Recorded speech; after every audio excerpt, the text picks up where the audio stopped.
Hello everyone, welcome back to my channel. This is Harpreet Kaur, लेकर आ गई हूँ आपके लिए आज एक और नई वीडियो जिसमें हम करने वाले हैं क्लास 9th बिहाइव बुक की poem the lake isle of Innisfree written by William Butler Yeats. तो चलिए करते हैं। इस पोएम में बेसिकली है क्या, थोड़ा सा इसके टाइटल के बारे में जान लेते हैं। टाइटल कह रहा है लेक, तो आप सबको पता है क्या होती है, ठीक है। आइल, आइल यहाँ पर है आइलैंड, आइलैंड के लिए वर्ड यूज किया गया है यहाँ पे आइल ऑफ इनिस्फ्री, ठीक है। इनिस्फ्री क्या है, एक जगह है, ठीक है, एक आइलैंड है, ठीक है, विच इज इन आयरलैंड, ठीक है। कहाँ पर है ये, आयरलैंड में है। एंड आयरलैंड, सबसे पहले मैं आपको बता दूं कि आयरलैंड है क्या। Ireland is a island nation, ठीक है। आइलैंड नेशन कहा जाता है आयरलैंड को। क्यों कहा जाता है इसको आइलैंड नेशन, क्यों? क्योंकि देखिए, सबसे पहले आइलैंड समझ लेते हैं क्या होता है। जैसे मैंने यहाँ पर एक ड्रॉ करा, वैसे मैं पिक्चर भी यहाँ पर लगा दूंगी। देखिए यहाँ पर मैंने एक पीस ऑफ लैंड ड्रॉ करा, ठीक है, जिसके आसपास which is surrounded by water from all the sides, उसको हम आइलैंड बोलते हैं, जिसके चारों तरफ पानी हो, ठीक है। अब उसके बीच में एक लैंड का टुकड़ा, जैसे ये लैंड आ गई, और फिर यहाँ पर भी क्या है, पानी है। तो ऐसे इसीलिए इसको आइलैंड नेशन बोला जाता है, क्योंकि एक ऐसा लैंड मास जो खुद एक आइलैंड है और उस आइलैंड के अंदर भी बहुत सारे क्या है, आइलैंड्स हैं, ओके, उसको बोलते हैं। इसलिए हम आयरलैंड को क्या बोलते हैं, आइलैंड नेशन। तो अब वहां का एक लैंड मास, ऑब्वियसली क्योंकि बहुत सारे आइलैंड अलग अलग बन रहे हैं ना उस एक आइलैंड के अंदर, तो एक ऐसा टुकड़ा लैंड मास, ठीक है, जो कहाँ है, स्लिगो में। तो वहां पर W.B. यीट्स ने, जो इस पोएम के क्या है, पोएट हैं, राइटर हैं, तो उन्होंने अपना बचपन वहां बिताया है, ओके। तो अब बेसिकली वो बड़े हो चुके हैं एंड उस जगह से मूव ऑन होकर अपने शहर जा चुके हैं। अब वो उस जगह में जाने के लिए, where he has spent his childhood, वो उसके लिए लॉन्ग कर रहे हैं। लॉन्ग मतलब he is desiring to visit that place. क्यों? क्योंकि वहां पर क्या है, बहुत ज्यादा पीस है, शांति है, ट्रैंक्विलिटी है, okay. That is a place which is surrounded by nature, ठीक है, which is with in the nature. वहां पर आप नेचर की ब्यूटीफुलनेस को क्या कर सकते हैं, इंजॉय कर सकते हैं। तो पोएट हमें इस पोएम के थ्रू वही बताने की कोशिश कर रहे हैं। तो चलिए करते हैं। बेसिकली पोएम 3 स्टैंजास में डिवाइडेड है। फर्स्ट स्टैंजा रीड करते हैं। I will arise and go now and go to Innisfree, and a small cabin built there of clay and wattles made. 9 bean rows will I have there, a hive for the honeybee, and I live alone in the bee loud glade.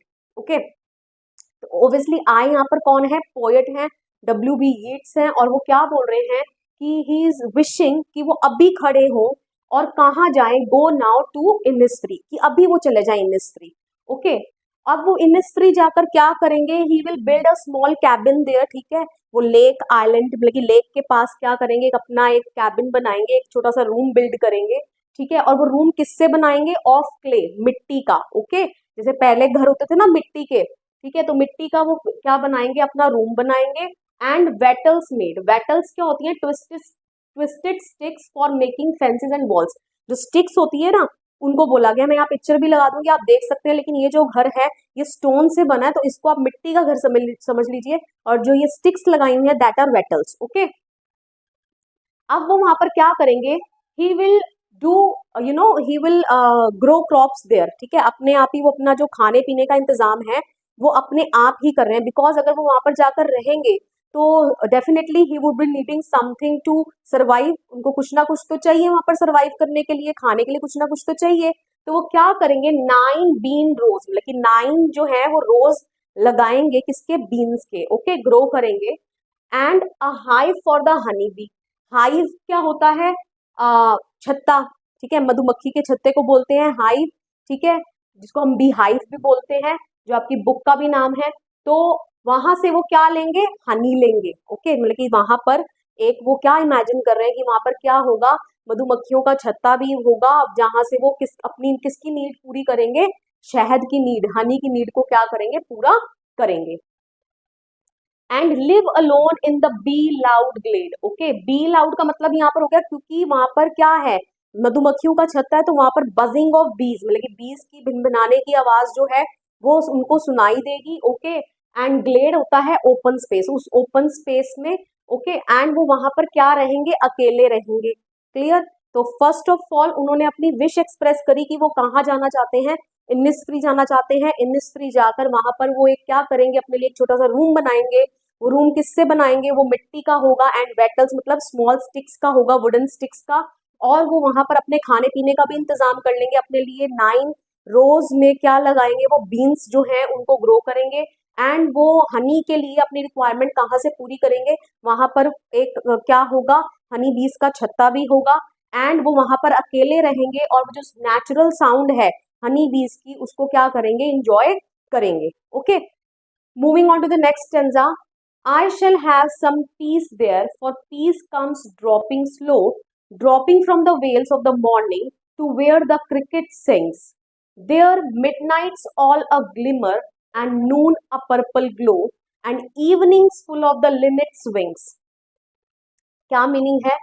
I shall have some peace there, क्यों जाना चाह रहे हैं वहां पे, क्यों, क्योंकि वो अपनी बिजी लाइफ से he want to go away, वो कुछ थोड़ा पीस चाहते हैं, कामनेस चाहते हैं अपनी लाइफ में, तो इसीलिए वो बोल रहे हैं कि मैं वहां क्यों जाना चाहता हूँ, क्योंकि मेरे को वहां पर क्या चाहिए, पीस चाहिए, शांति चाहिए। Okay, for peace comes dropping slow, and वो बोल रहे हैं जो पीस जो आएगा ना, the peace that he will experience there, that will come slowly. Okay, जो वो वहां पर जाके शांति का अनुभव करेंगे वो स्लोली स्लोली आएगी शांति।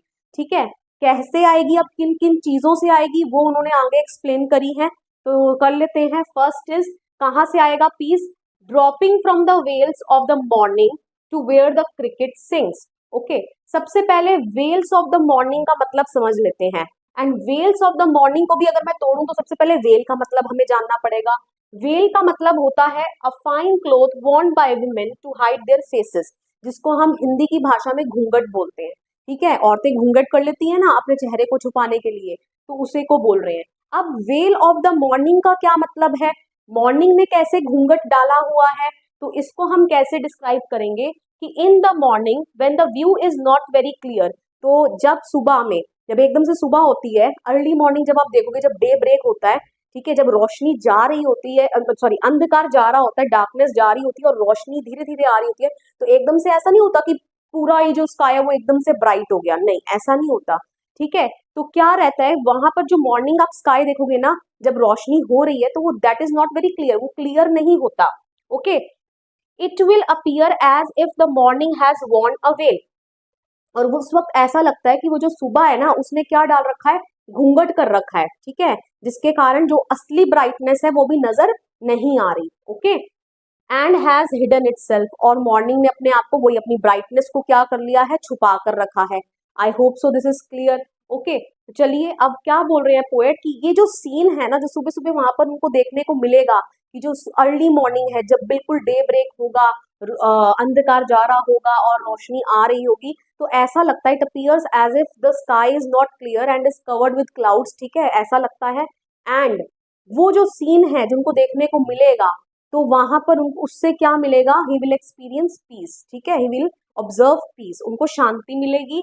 ओके, एंड वहां पर उस वक्त मॉर्निंग के वक्त कौन सी साउंड आ रही होगी, क्रिकेट की। क्रिकेट क्या है यहाँ पर, वो गेम वाला क्रिकेट नहीं है, क्रिकेट यहाँ पर है एक इंसेक्ट। ओके, तो इसकी जो है वो आवाज आ रही होगी, जिसको सुनकर, ठीक है, उनको क्या फील होगा, peace. Next, there midnight's all a glimmer, अब वो उस जगह को एक्सप्लेन कर रहे हैं कि वो जगह कैसी है, वहां पर क्या क्या होता है और किन किन चीजों से उनको शांति मिलेगी। तो वहां की जो मिडनाइट, मिडनाइट मतलब जो आधी रात। ओके, तो वहां की आधी रात कैसी है, all a glimmer, all a glimmer मतलब होता है शाइनिंग, तो ऑब्वियसली आपको पता है रात के समय क्या टिमटिमाते हैं, ठीक है, तारे। ओके, तो वहां का जो तारे हैं, ठीक है, स्टार्स हैं, अभी तो हम शहर में रहते हैं ना, शहरों में जो आसमान है, अभी कई सारे जो तारे हैं वो छिप जाते हैं, ठीक है, पॉल्यूशन के कारण, लेकिन ये आइलैंड नेशन है ना, तो यहाँ इतनी पॉपुलेशन तो है ही नहीं। ओके, तो यहाँ का जो नाइट स्काई है ना, तो वो अपने शहर की अगर नाइट स्काई से कंपेयर करें, तो वो जो नाइट स्काई है that is shining very brightly, because the stars are all visible, क्योंकि सभी तारे क्या होते हैं, विजिबल होते हैं। Okay, and noon a purple glow, तो अब वो यही बोल रहे हैं कि दिन के वक्त, नून दोपहर के वक्त, वहां पर कैसा एक ग्लो नजर आता है, सूरज के आसपास एक पर्पल सा ग्लो नजर आता है, which is very peace giving. Okay, आप उस सीन को देखोगे ना तो आपको शांति का अनुभव होगा।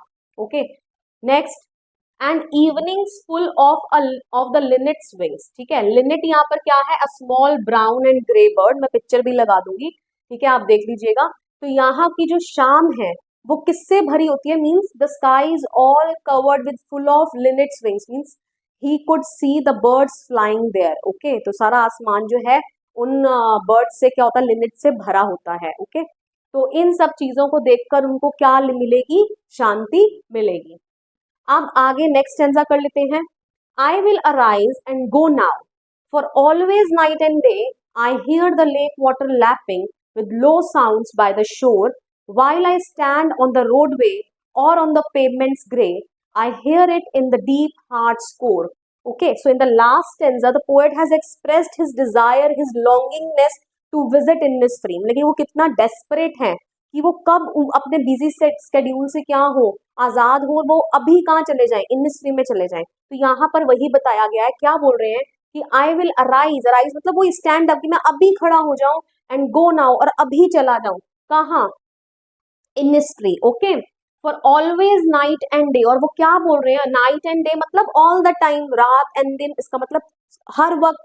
ठीक है, हर वक्त क्या होता है, I hear the lake water lapping with low sounds by the shore. शोर आपको पता है क्या होता है, किनारा। ठीक है, तो किनार वो बोल रहे मुझे हर वक्त क्या सुनाई देता है, लेक वाटर सुनाई देता है। ठीक है, जो वहां पे लेक आइलैंड है ना, तो वहां के जो लेक है वो क्या है, उसका पानी जो आकर कॉर्नर्स शोर के साथ आके, किनारे के साथ आकर क्या कर रहा है, टकरा रहा है। ठीक है, स्ट्राइक कर रहा है, लैपिंग का मतलब होता है स्ट्राइकिंग।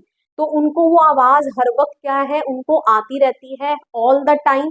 ठीक है, while I stand on the roadway, चाहे वो किसी सड़क पर खड़े हो, और ऑन द पेवमेंट्स ग्रे, चाहे वो किसी पत्थर के बने पेवमेंट पर खड़े हो।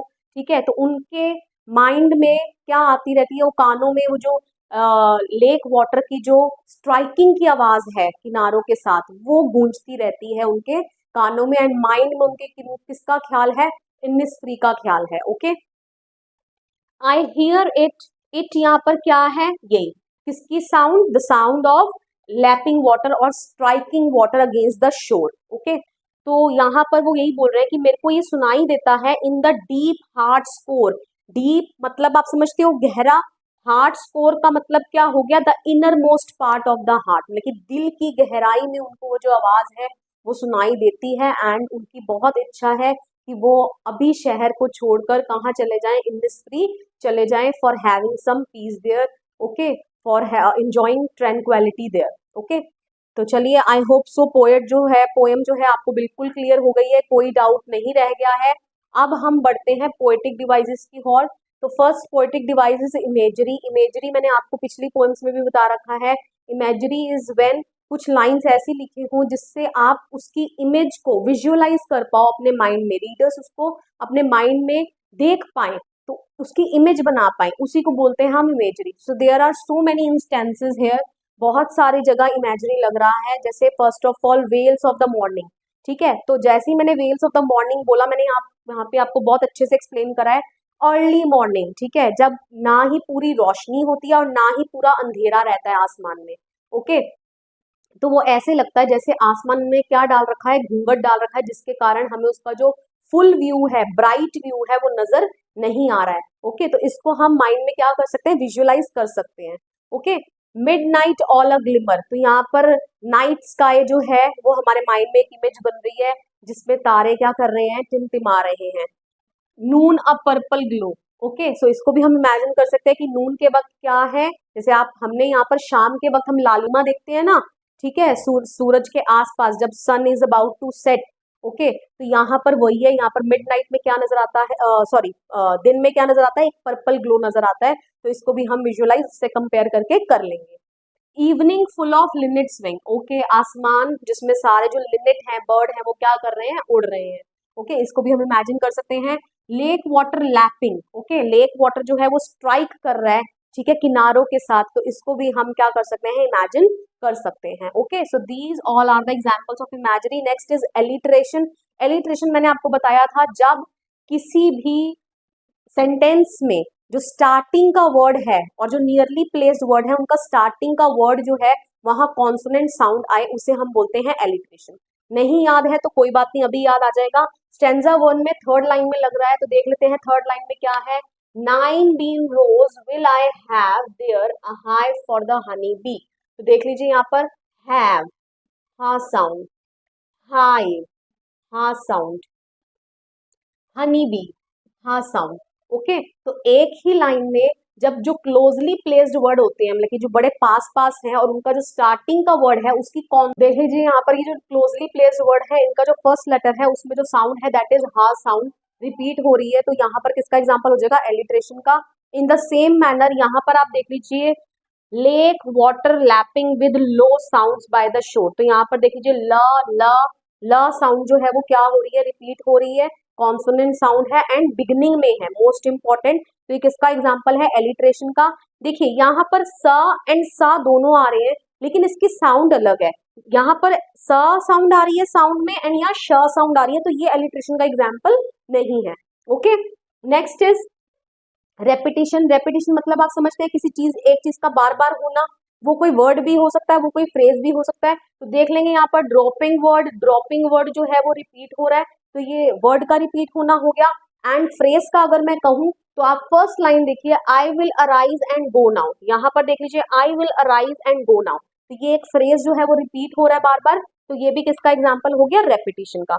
Next is personification. पर्सोनिफिकेशन का मतलब होता है जब किसी नॉन लिविंग थिंग को लिविंग करेक्टर दे दिया जाए, उसको हम बोलते हैं पर्सोनिफिकेशन। तो देख लीजिए यहाँ पर क्या है, veils of the morning, veil का मतलब मैंने आपको बताया घूंघट ओढ़ना। ओके, एंड मॉर्निंग यहाँ पर सुबह कैसे घूंघट ओढ़ सकती है, तो इसका मतलब यहाँ पर मॉर्निंग को पर्सोनिफाई किया गया है, मॉर्निंग को एक ऐसा करेक्टर दे दिया गया है लिविंग बींग वाला, और वो क्या करे हुए है, घूंघट करे हुए है, तो इसीलिए किसका एग्जाम्पल हो गया, पर्सोनिफिकेशन का। तो यहाँ पर well of the morning is personification, यहाँ पर किसको पर्सोनिफाई किया गया अगर पूछ ले तो मॉर्निंग को पर्सोनिफाई किया गया है। Next is metaphor. मेटाफोर आपको पता है जब दो चीजों में इनडायरेक्ट कंपैरिजन होता है, मतलब लाइक और एज वर्ड का इस्तेमाल नहीं होता।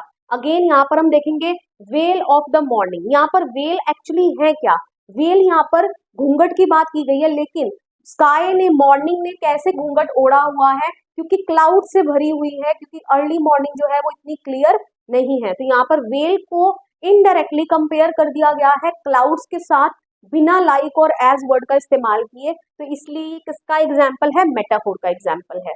ओके, सो यहाँ पर आपकी सभी पोएटिक डिवाइसेस हो जाती हैं कवर।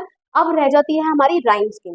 राइम स्कीम हम कैसे फाइंड आउट करते हैं, आपने हर एक स्टैंजा का लास्ट वर्ड की साउंड देखनी है, तो उसको हम अल्फाबेट देते जाएंगे, असाइन करते रहेंगे। इनिस्फ्री, ई साउंड आ रही है, इसको मैंने ए दे दिया। मेड, बिल्कुल ही अलग साउंड है फ्री से, तो इसको मैंने बी दे दिया। बी, फ्री, बी, दोनों में ई साउंड आ रही है तो इसको भी ए दे देंगे। ग्लेड, मेड, ग्लेड, तो ये अगर बी है तो ये भी क्या हो जाएगा, B. In the same manner बाकी के स्टैंडर्ड्स में भी आप देखेंगे यही राइम स्कीम फॉलो हो रही है। Slow A, glow A, sings B, wings B. Okay, I hope so clear. Last stanza भी देख लेते हैं, day A, grey A, day grey, दोनों में ए आवाज आ रही है तो दोनों को ए दे दिया हमने। Shore B, core B. Okay, so rhyme scheme क्या बन गई, A B A, so A B is the rhyming scheme. So I hope so the poem is clear to you. With this I come to end of this video. Video पसंद आया हो video को like करिए, share करिए, comment करके बताइए video आपको कैसा लगा, and don't forget to subscribe my channel. मिलेंगे नेक्स्ट वीडियो में, टिल देन बाय बाय।